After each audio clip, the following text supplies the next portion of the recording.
என் அன்பு செல்லமே, மனதுக்குள் ஏதோ ஒரு விஷயத்தை போட்டு மிகவும் ஆராய்ச்சி செய்து கொண்டே இருக்கிறாய். ஆனால் உனக்கு தெரியவில்லை பார். உனக்கு ஒரு அதிர்ஷ்டமான ஒரு விஷயம் நடக்க இருக்கிறது. அதனால் உன் வாழ்க்கையே மாறப்போகிறது என்பது உனக்கு தெரியவில்லை. தங்கமே, உன் வாழ்க்கையில் ஒவ்வொரு நிமிடங்களும் ஏதாவது ஒரு அற்புதங்களை செய்து உன் வாழ்க்கையை மாற்றிவிடலாம் என்று நானும் பல முயற்சிகளை செய்து கொண்டு இருக்கிறேன். ஆனால் சில சமயங்கள் உன் தடையானது, உன்னுடைய கர்மாவானது அதை செய்ய விடாமல் தடுக்கிறது.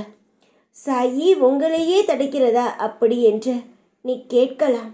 நீ செய்த தவறுக்கு நானும் செய்துதானே தண்டனை அனுபவிக்கிறேன். உனக்கு நான் ஆசையாக ஒரு செயல் செய்ய வரும் பொழுது அது நடக்கக்கூடாது என்பது என்னுடைய ஏமாற்றமும் தானே.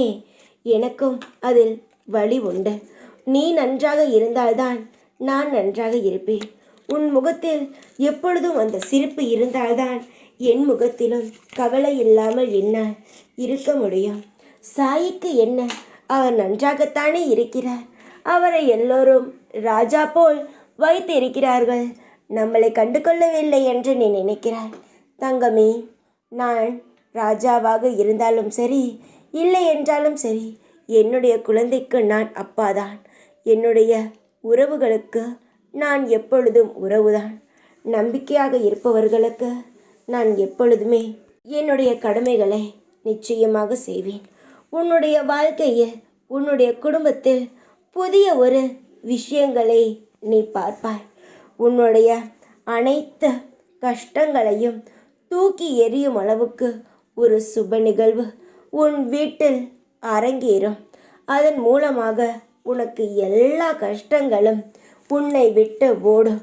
அது என்னவென்ற காலம்தான் உனக்கு காட்டும். எந்த ஒரு நிலையிலும், எந்த ஒரு குழப்பத்திலும், எந்த ஒரு தவறான முடிவையும் எடுத்து விடாமல் நல்ல முடிவுகளே எடுங்கள். உங்களுக்கான அதிர்ஷ்டம் நிச்சயமாக வரும். நீ செய்யும் ஒரு சிறு விஷயம் கூட உன்னை பெரிய ஆளாக ஆக்கிவிடலாம். காலம் உனக்கான பதிலையும், நேரம் உனக்கான சந்தோஷ வாழ்க்கையும் உனக்கு தரும். தைரியமாக இரு. எப்பொழுதும் உன் கூடவே இருப்பேன் நான். ஓம் சாய்ராம்.